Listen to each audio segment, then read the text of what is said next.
Okay, we're ready. We will go ahead and call the meeting to order. All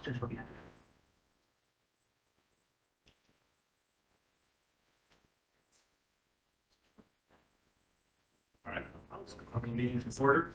Can I have someone do the roll call first, just to establish?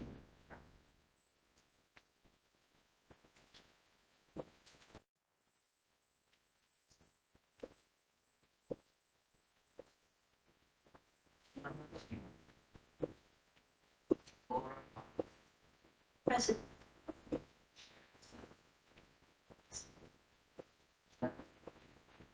Present.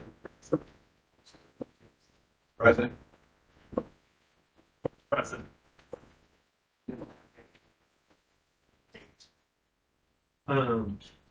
Well, just to our opening remarks, my name is Jeff Leister, and I'm chair. This is the December 9th meeting of the Peer Review Oversight Committee. Um, when we take public comment, every item on the agenda will receive public comment, and members of the public have 5 minutes to make their comments. Before we begin, I want to read into the minutes the mission statement. The CEA's mission is to protect consumers by ensuring only qualified licensees practice public accountancy in accordance with established professional standards. This mission is derived from the statutory requirement that protection of the public shall be the highest priority for the California Board of Accountancy in exercising its licensing, regulatory, and disciplinary functions. Whenever the protection of the public is inconsistent with other interests sought to be promoted, the protection of the public shall be paramount. I want to welcome Mr. Rosenbaum today from the board. We will start at the top. Agenda item 1 is public comments for items not on the agenda.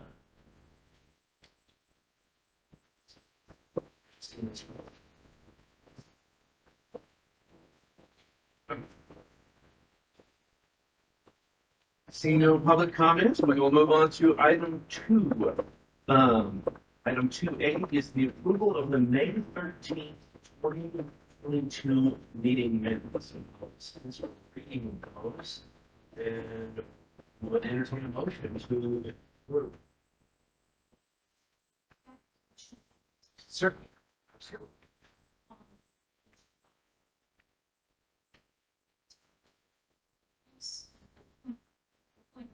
Should I be administering these?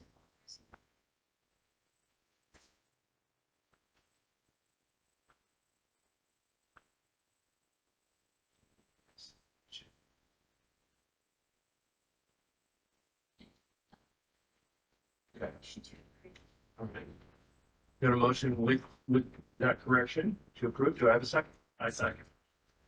Do you have any more committee discussion? A motion and a second. Are there any comments from the public? Comments from the public will call for a vote.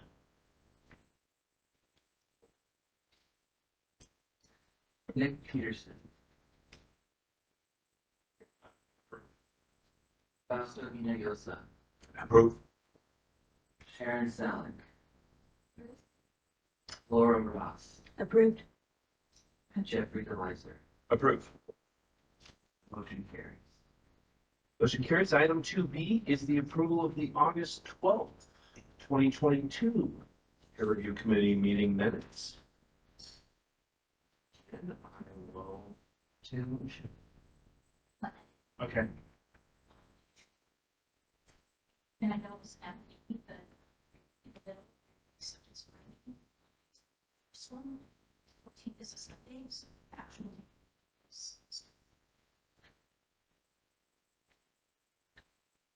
A correction. Should I make the motion with that correction?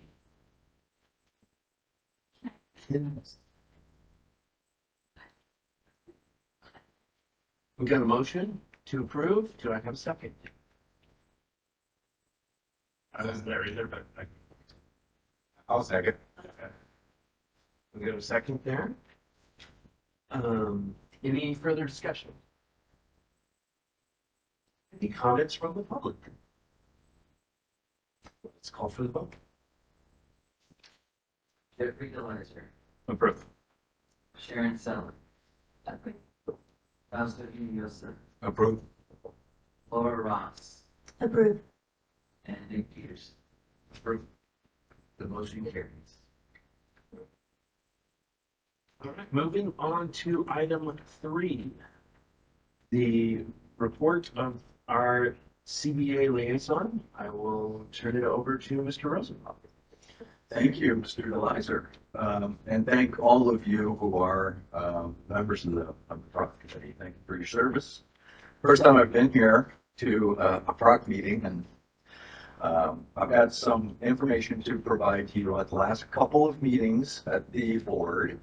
I'm going to read it because it is rather voluminous. I got a couple of pages, so please stay tuned. If you have any questions, just let me know.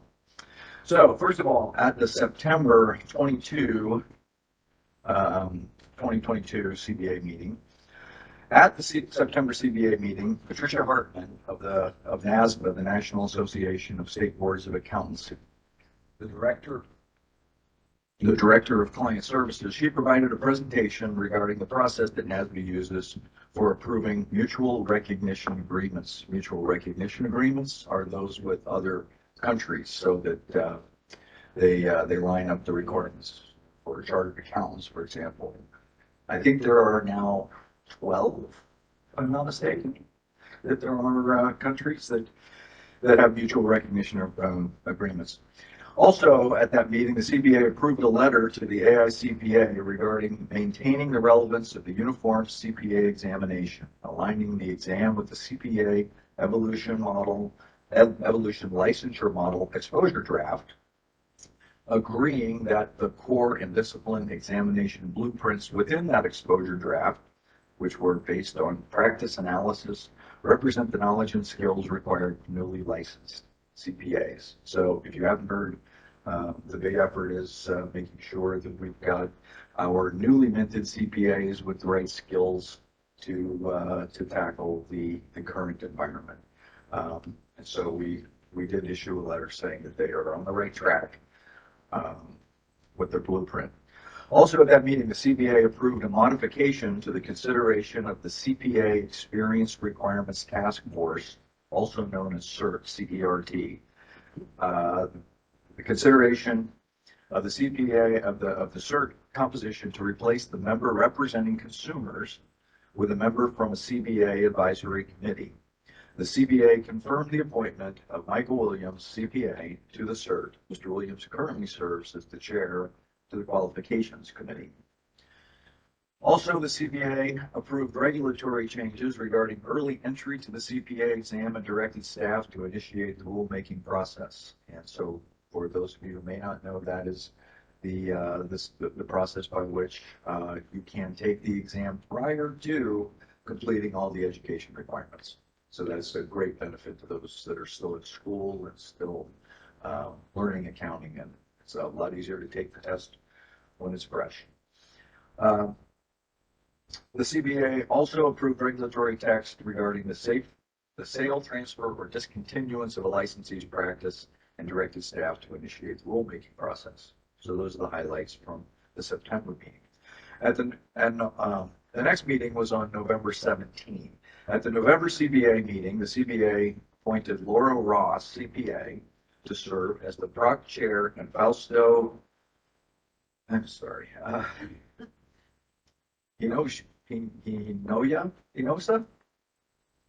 Yeah, that what's that? It's just 4 syllables, but if you, yeah. That makes that easier. As vice chair for 1-year terms effective January 1, 2023. So congratulations to both of you. Shirley Heller, Department of Consumer Affairs Classification and Recruitment Manager, provided us a presentation regarding the executive officer recruitment process, which you all understand is soon to be underway with Patty Bowers impending retirement. CBA President and CERT Chair Salazar presented a recommendation from CERT, again, that's the CPA Experience Requirements Task Force, specifically that the attest experience requirement was necessary for the authority to sign reports on attest engagements. The CBA adopted the CERT's recommendation. Following the CBA's adoption of the CERT recommendation, staff provided an overview of the remaining policy issues for deliberation by the CERT, including whether the current attest experience requirement of 500 hours is sufficient. So the question there is, do you need to have audit experience in order to get your CPA? And if so, is 500 hours sufficient? So we've decided that it is a requirement or it is necessary, and they're going to deliberate as to whether 500 hours is the right number. Staff provided a demonstration of the continuing education data file template upload feature in the CBA Connect, which allows licensees to upload and track their completed CE for license renewal. And I tried it myself, and it does work. Thank you very much. The CBA approved a letter to NASBA in support of an exposure draft on the Uniform Accountancy Act's model rules that pertain to credit requirements for sections passed on the Uniform CPA examination. Excuse me.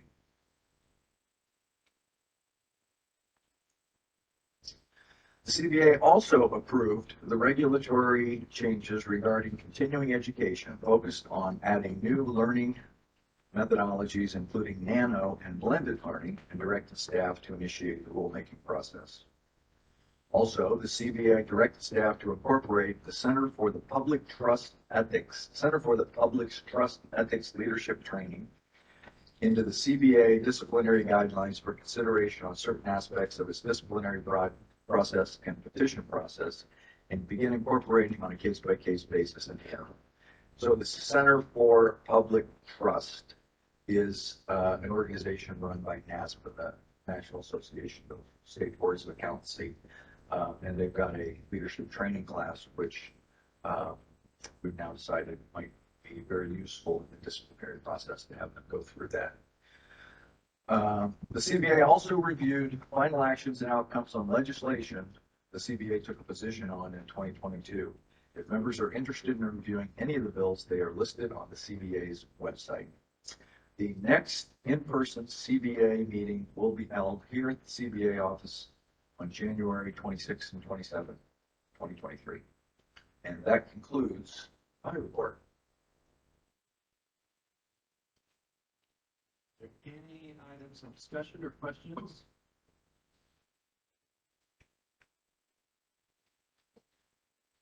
Hearing none, is there any public comment?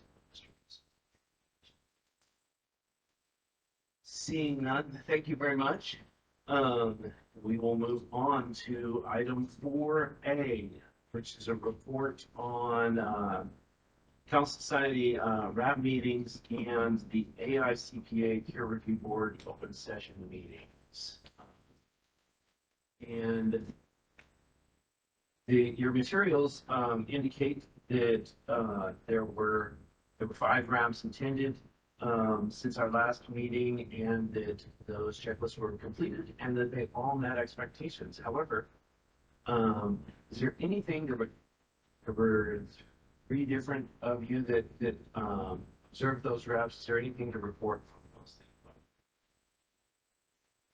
Yeah, thank you, Mr. Chair. I think I selected one to discuss, but I have since decided that I don't need to discuss it here publicly. I'm going to probably wait until a future meeting and sit in on a few more of them, and maybe bring it up in a different agenda item at some point. So I need to just gather my thoughts more clearly about what I wanted to share.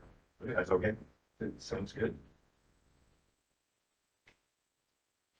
Any other comments, discussion on the RAB meetings? Also on this agenda item is the AICPA's Peer Review Board open meetings. And I attended 2 of those since our last meeting. A couple of items that most of those, if you've attended one before, they go through standards, and there's an oversight task force update, and they kind of update the process that's going on internally with their peer review board. And most of that for these meetings was business as usual. There was an interesting item on the agenda in the September meeting. Is the peer review board is discussing what our group has discussed in the past related to the sufficiency of the peer reviewer population and pool. It was their kind of conclusion in that meeting that right now it looked good, but they needed to ramp up and continue with ongoing recruitment efforts. And they discussed some items that they're going to do to kind of bolster recruitment efforts for peer reviewers.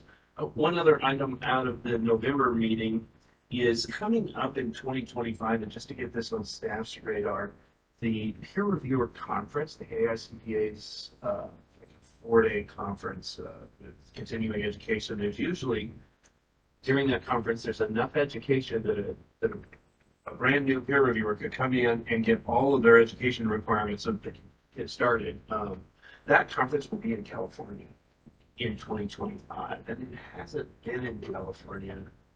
There were a couple of members from the committee that went the last time it was in California, might have been 2014 or 15 or something like that. So, but just to keep that on our radar, I think they were saying it's going to be held in San Diego in 2025.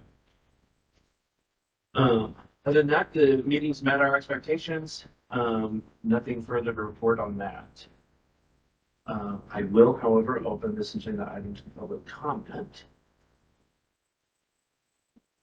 Hearing none, there's no action to be taken. We'll move on to item 4B, which is the report on the out-of-state administering entities of Massachusetts, New Hampshire, and Ohio. That is a written report only. I will open it if there is any discussion for our committee. We'll open it for public comment. Hearing none. There's no further action, and I will move on to the report on notices posted on the AICPA and NASBO websites regarding changes and updates to the peer review program. And I'll turn it over to Lisa. So as far as the last quarter, there was really nothing to know for names. PA and NASBA, however, there's not this means the 12 report. I'm going to discuss that. Two items I would note in NASBA is just interesting. Students looking at it as well, they didn't feel it. The exam is a deterrent to any students to go toward this profession. And as far as AICP peer review alerts, it was interesting that they had noted that it was rare that they found resumes that the space. And since they noted that, there should be costs. Reading that beforehand, they see a problem. I believe it was the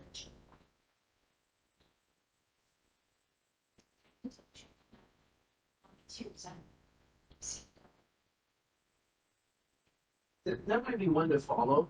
I know that they had suspended during COVID. They suspended some of those activities at the administrating entity level. At least for California, we were well aware of California suspending their efforts. They have an ongoing rolling where they review those qualifications, and every reviewer gets reviewed once every 3 years. They basically divide the list into 3 pieces. And they had suspended that during COVID, and now that it's in Prima, all that data is in Prima. I believe that there's a shift in the belief that maybe that's happening on a continual, ongoing basis at the individual peer review level, and so having the administering entities to it may not be. But that will be an issue that I think our committee should just stay aware of and follow. As we do administrative entities, as we look at, when we look at out-of-state entities, if that's a comment coming from the AICPA's oversight, those are places where we might see it, if there's an issue. even in one area where I find it interesting, where it's much less. This version, I think, is required, but it's interesting. For being peer reviewed, some of those in industry to make sure that And they should be, because when Prima matches the firm with the reviewer, well, you're right, that isn't a requirement of the reviewer. However, that experience is a requirement, and Prima is supposed to flag any mismatch like that and either require that reviewer to, they can remain the team captain, but they would need to then bring on a team member with that experience, or the firm would need to select an appearance. Prima is supposed to capture all of those. It's assuming that each peer reviewer keeps their resume updated and up to date in the Prima system. But certainly something that this committee will be keeping an eye on as well. Any other items? I will open it to public comment. Hearing none, I will move on. Item 4D is the report on the 2022 AICPA Peer Review Training Conference.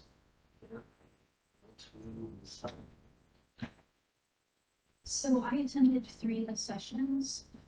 Attended these were review 5 sessions that are peer review update, back to basics, and session for peer reviews. I found that the training was good. It kept people current on standards as well as the areas that we want peer reviewers to look at and mention vendors. There were 42 administrative entities in 2017, and now there's 6. Some other good items, they gave good current updates about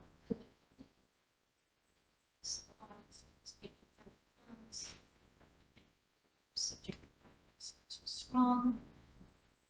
One item last item that I thought was good was because I did administrative site visits, they discussed peer reviewer feedback. So peer reviewers and how the site task force is monitoring that, and they noted that they're also monitoring which administrative entities. So I thought that was good. Just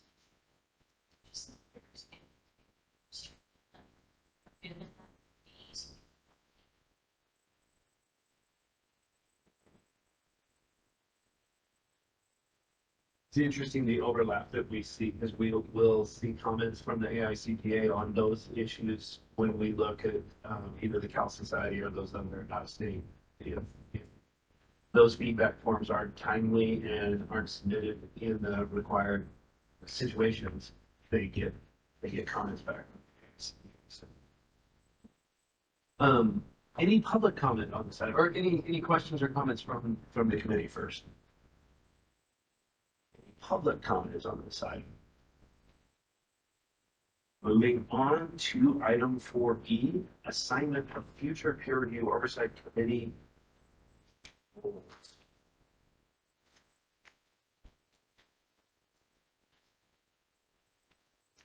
And I was just gonna, there are actually kind of 2 pages that I'm focusing on from the materials, but I'll just focus starting with the top of the list here, and it's the assignment for to bring to our February meeting peer review related updates from the websites for AICPA and the ISPO websites. Do I have a volunteer? Share the I can continue to Okay. listening on really is something on. One of these days I'm going to jump in there and volunteer for that first before Sharon gets a chance. But this time we'll let Sharon continue with that. And then the next item is out of state. We've got Michigan and Connecticut for this next cycle. If I have volunteers for those. I'm glad to do that. I've done now a couple, so I get more experience. All right, I can just be blessed. Do you guys have a preference on state? And staff will assign you Michigan or Connecticut. Is that Michigan number 1? Or Was that college football? Is it?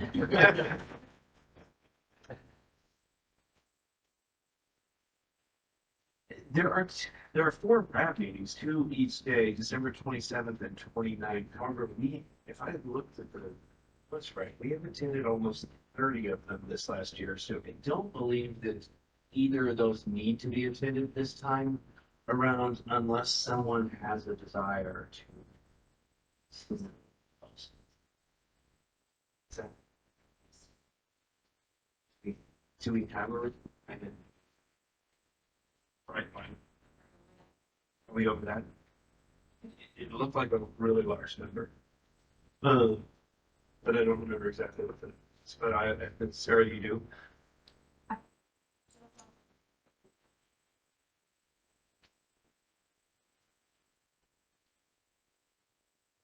Okay, so I think we've hit the requirement on that. So I don't need a volunteer on that unless somebody had a nothing to do wanting or something.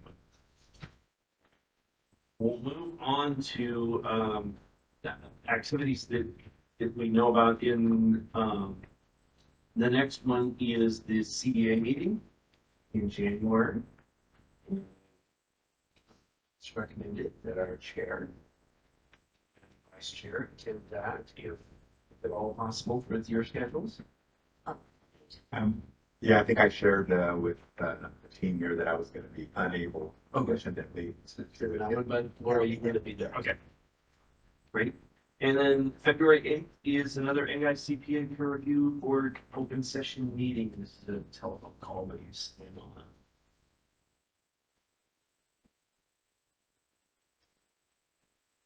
You can put my name on that one.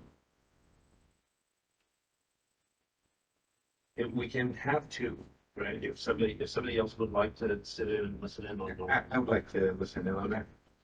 So add Mr. Hinojosa to that. And that will get us through to the next meeting unless something comes up on the calendar between then and we'll see you then. Is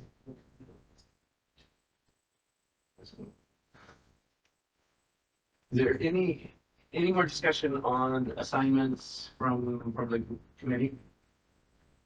Any public comment? Next item on the agenda, item 4F, has not occurred, and so there's no report there.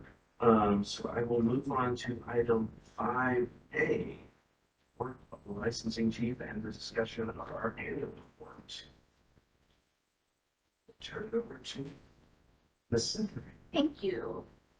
So, as you know, or many of you know, because we've done this process before, this is the draft of the annual report.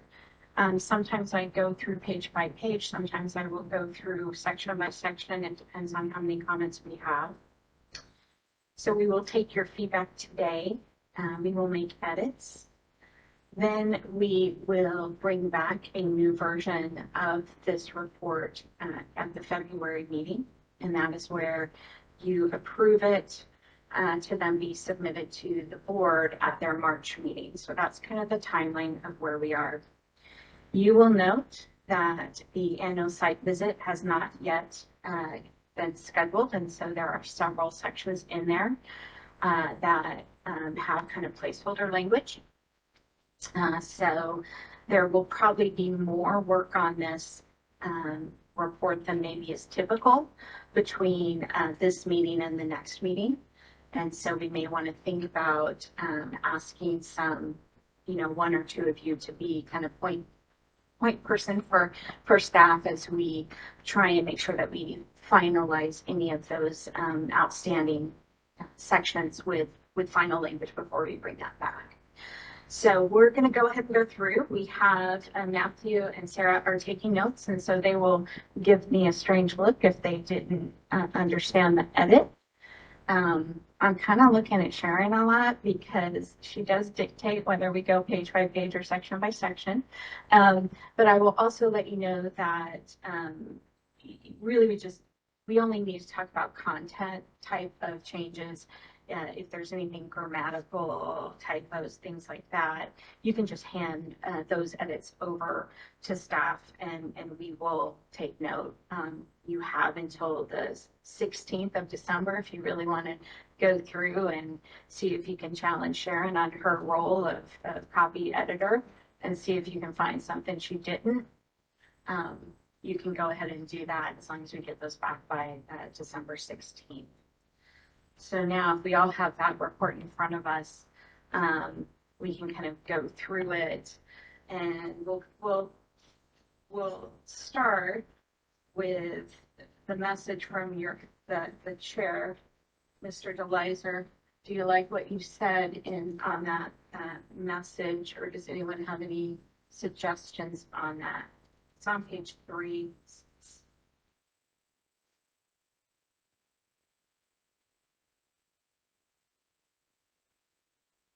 Everyone looks good. Everyone's happy. The next, Those things happen. all those things happened. The next is section 2, the California Peer Review Program, and on that same page, pages 4 and 5 is also section 3, the Peer Review Oversight Committee responsibilities.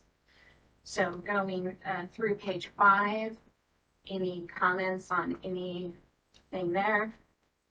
Seeing none. We're going to move on to pages 6.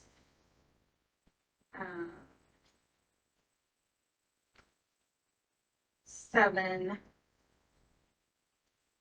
6, 7. Any changes on 6 and 7? Content wise. On page 8, you will note there is one of the sections that is blank. That's kind of where I mentioned we haven't had a site visit.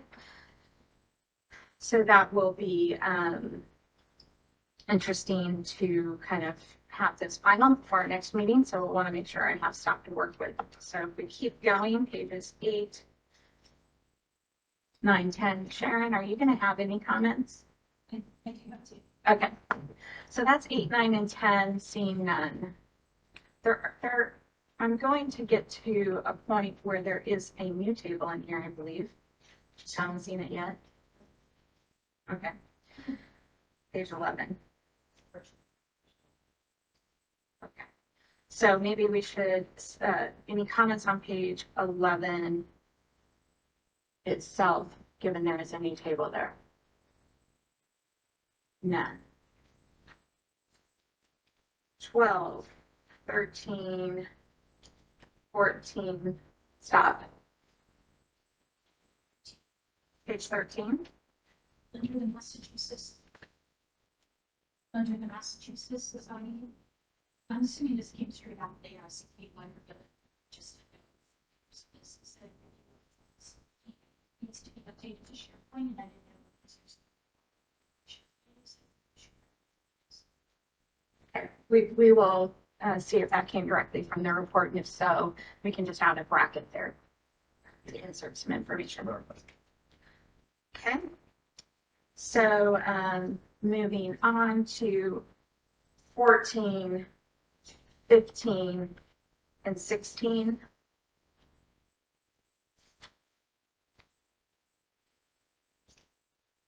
There is a 17. I have a question on 17. Okay. And I know this as well came from Cal CPA. The very last item says for the follow-up action, no longer performs any audit engagements. Again, wondering if it would be for the reader to know that the Mr. entity's decision that the firm should no longer do it, or was that the firm saying they want to let us do it?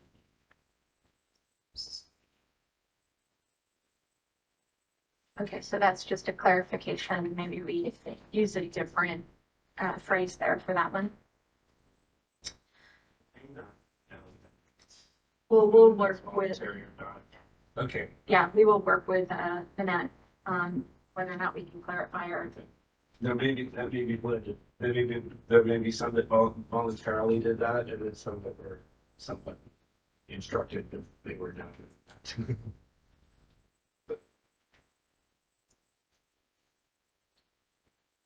18.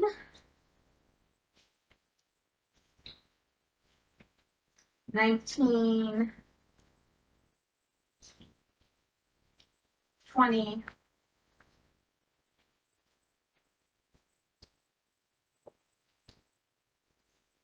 21. I'm gonna just kind of let you know that we do have some outstanding questions on some of this data to Cal CPA. And so there's a possibility that staff may also have some suggested changes with some of this as we get some of our questions answered regarding the data. And if that happens, we'll just make note of those changes when we bring the report back.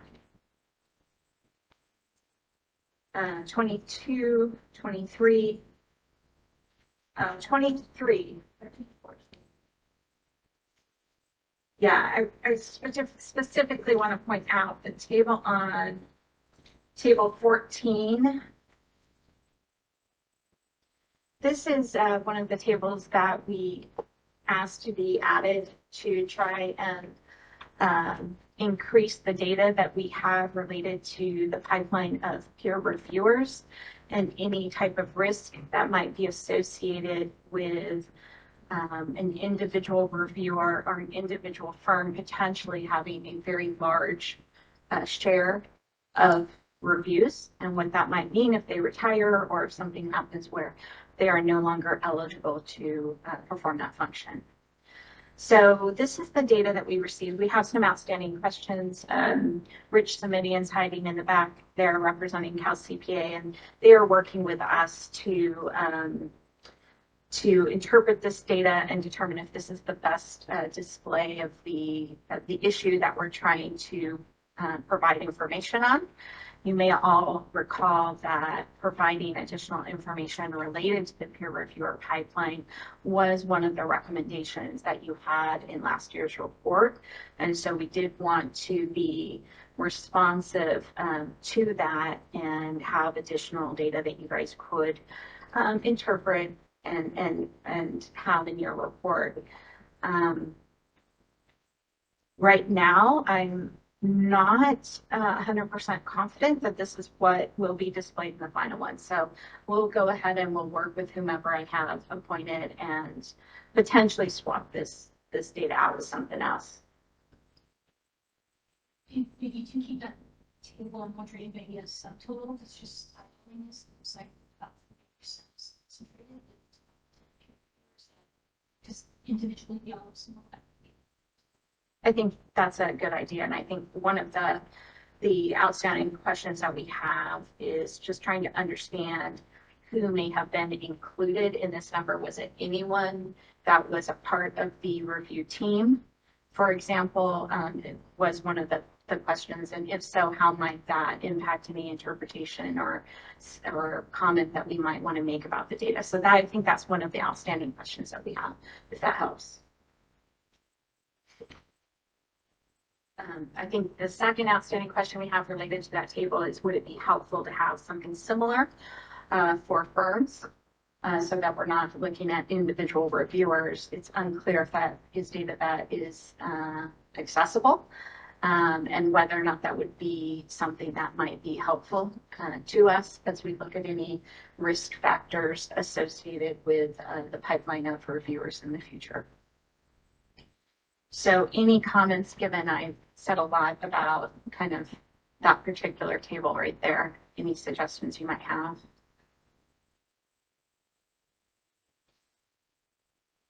Michelle, so to understand the reason for the table is because the concern that there may not be enough peer reviewers. It's more along those lines, not that reviewers are doing too many reviews. Honestly, it's both. I mean, we do know that AICPA as well as CBA is interested in the peer reviewer pipeline itself. One of the questions that staff has expressed specifically is there an additional risk to the peer reviewer pipeline if it is very concentrated with a small number of individuals or a small number of firms? If something happened, let's say to a firm, and they were no longer eligible, maybe an enforcement action occurred, for example, is that a risk that we need to be aware of and to be monitoring? The same with particular individuals if they have high concentrations. So it is actually both. One is really a sub area of the other. One question was more basic on this table. Exactly how do I read this one?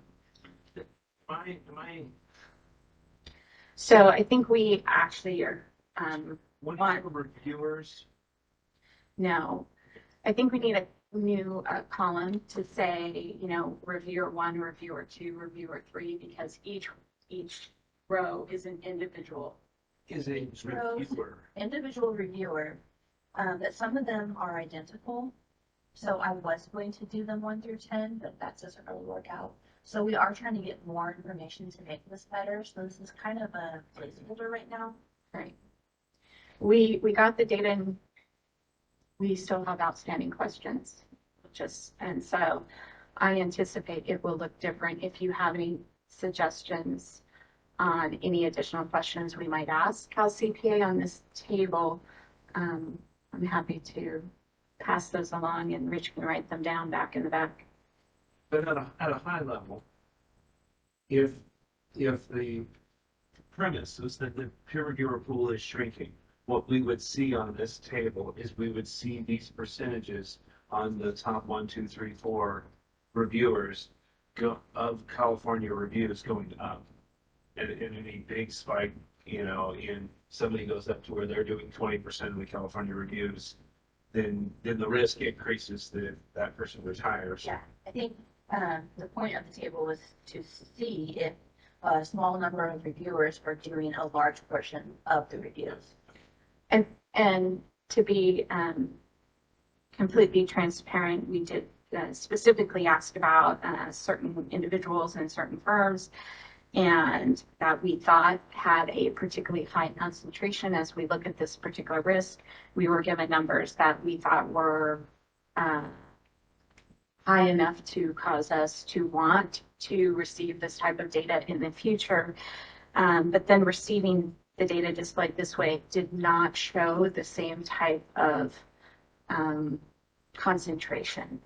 And so I believe there might be something going on with how that data was pulled, and maybe it was pulled differently based on the two different requests that we made to Cal CPA. And so those are the conversations that are happening. But you're right, if we start seeing really high numbers and we start seeing those increase, it gives us an indication that we might have some concerns.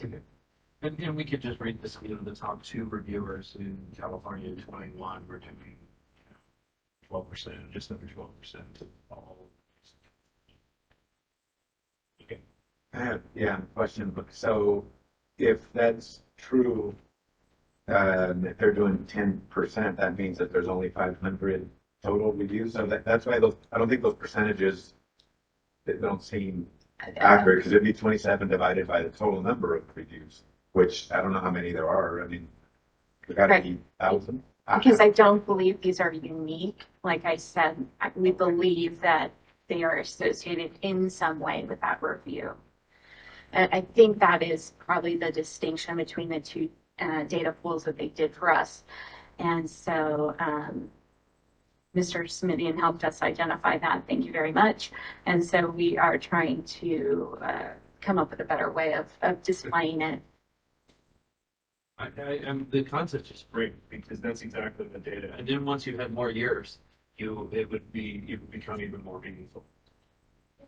And that does seem to align with some previous page. They have 539 peer reviews were accepted in the same period. So.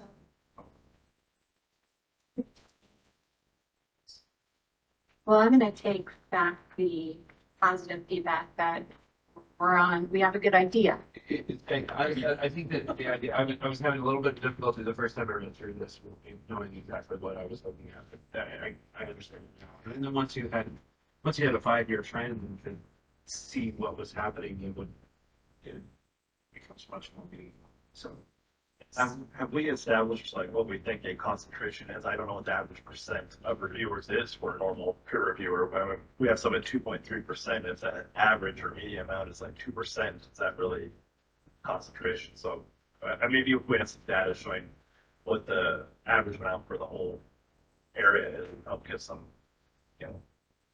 I think that also, determining or making the determination that this is baseline, right? We've not received this data before. This is going to be our baseline. We'll monitor this trend going forward, similar to how AICPA is monitoring the peer reviewer pipeline in the data that they have. We do receive information and data related to the peer reviewer pipeline for AICPA. And I know I have not found it to be sufficient to make comments on whether or not there is an issue going forward and when that issue actually, what year we should start being concerned with. And so this is part of a conversation that AICPA is happy to engage with us on in terms of what data and what data displays might be helpful for California. And they were more than willing to meet with staff and engage with us on that. So we're happy to do that hopefully next year. And so it would be something that maybe our board, the committee chair or vice chair might want to assist us with and engage in those conversations with AICPA going forward. One more thought or question here. Seems to me that data that might also be helpful is the number of peer reviewers in the must-select areas, because I know that that's a challenge. I'll have firms that contact me to do a peer review, but they have SOC engagement as an example, and I think there's 5 people, maybe 3 in the whole state. Like when you look at the CalCPA listing of peer reviewers, and so that's a significant or a big challenge. And I think the same thing for uniform guidance audits. There are just not a whole lot. So I think this data is good, but that I think is a problem that needs to be addressed. Thank you. And we can look at whether or not that's something that we might have prior to bringing this final report back to you for action, or whether or not we put that on the list for the next report. And maybe either in addition to or instead of the must-select is engagement versus system reviews, because looking at the percentages of people that are doing 2%, that's like we're doing one peer review, 2 to 3 of them. Engagement reviews, that's doable. If those are system reviews, then it's like, are they doing a good job? So we think they do, tax. So I don't know if there was a difference on these percentages between system versus engagement might give some insight into some too many. That's helpful. Yeah, Thank you. that's good. And again, it's going to be the historical context on this is we've gone from little or no data, more like we want some data on this, and they went, it's going to be okay. Don't worry about it. And so we've gone from that to actually having some data here that we can start to draw a question and make questions on. And so it's progress. Yeah, it will be interesting to know if somebody who does 21 system reviews in a year, does that mean that they were the team captain on all 21 of those, or were they just a member? And some of those 21 are also listed down below here and part of this 11 for somebody else who was the team captain. So it'll over time we will be able to ask more questions and draw more conclusions from this. But I think it's a good start. Thank you. I think the other question we have is if we looked at these 10 individuals, is this 2 firms, for example?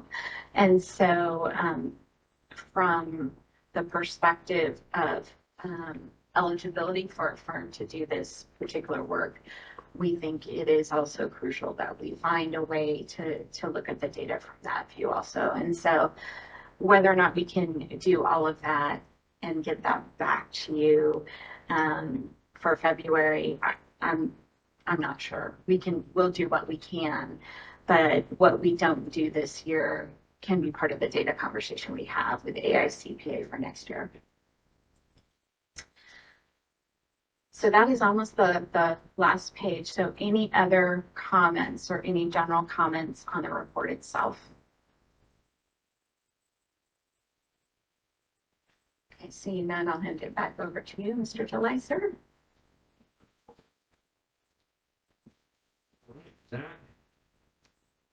I will go ahead and open this item up for, is, any other comments on our report?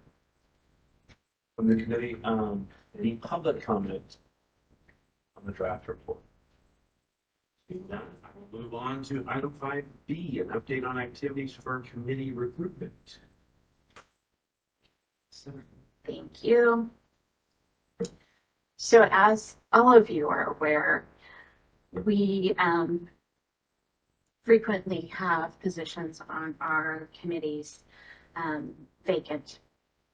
And we continue to experience lack of interest, to be honest, from our CPA population to fulfill those roles.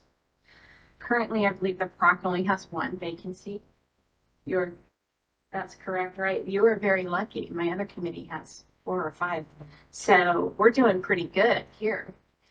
But it still is a problem. So wanted to give you an update on the efforts that we have done, as well as what we are going to do in the future.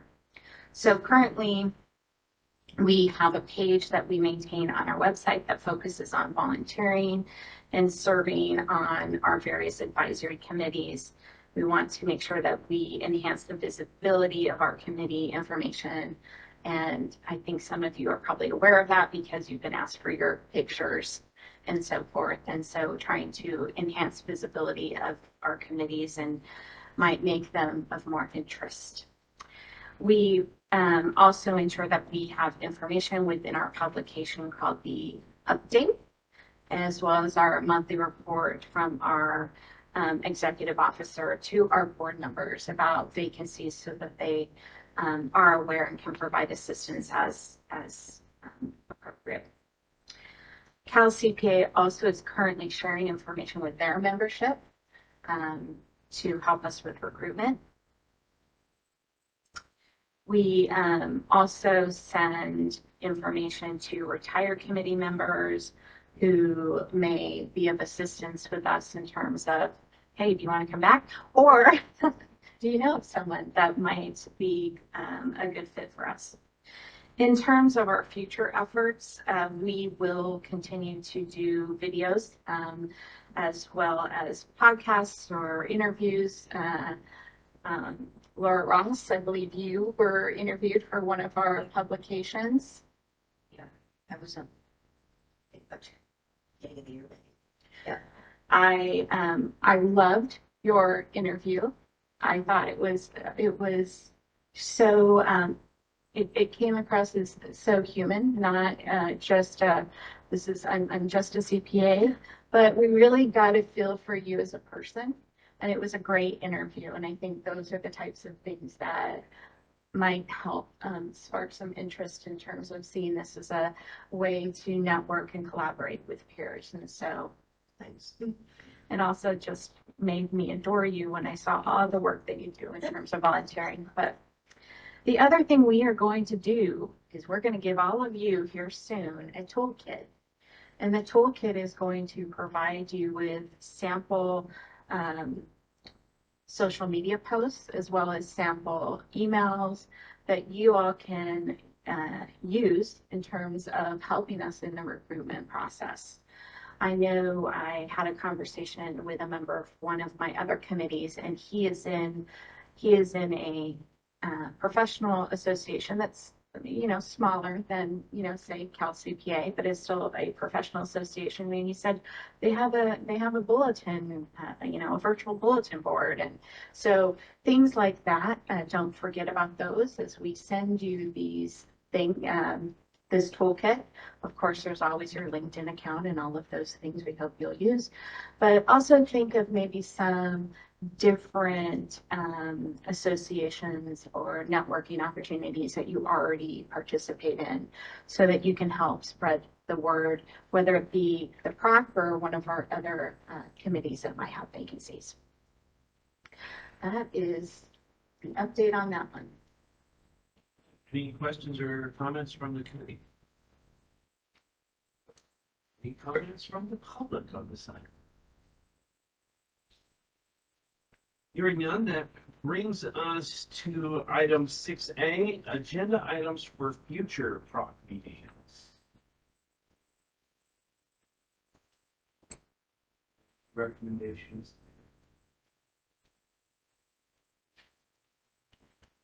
I have, I'm not sure yet, maybe it's just a question, but as we were talking about the report, I started to think about CPA firms, the enforcement CPA firms who just indicate maybe that they don't do any accounting services, but do 2 or 3 compilations or something like that. I don't know if there's how the Board of Accountancy knows who's out there that should have peer review and it is not having one, because obviously there are firms that indicate, yes, I do compilations, and then they come into the system, and if they're not doing it right, they get in trouble as they should. But the ones that don't get theoretically in trouble are the ones that just are not properly indicating that they do that type of service. So I'm unaware of what actions, if any, the Board of Accountancy takes. So maybe that's a discussion that we could have at some point, or maybe I just need to be educated about it offline, and that's okay too. It's certainly something that we could either offline or consider an agenda item on how licensing does that process, because licensing and enforcement must work together, so we could have an agenda item just for clarity to our group. Yeah, we'll take that back and work with the chair. I also want to make sure that all of you are aware that when you suggested any agenda items for the future, it could also just be informative. So for example, Mr. Rosenbaum provided a very lengthy report out from the board, and we are doing quite a bit of work and quite a few changes are coming in the future. As we heard, some of them are related to CBA Connect and license renewal. Some of them are early entry. Those types of information, while they may not specifically relate to your role as a PROC member, we want to make sure that you feel the benefit of being on a committee. So if there's just informational that maybe we presented at the board and you want more information on, we can always provide you informational topics just for your knowledge, so that you feel like you are really getting the benefit of acting on a committee for us outside of peer review.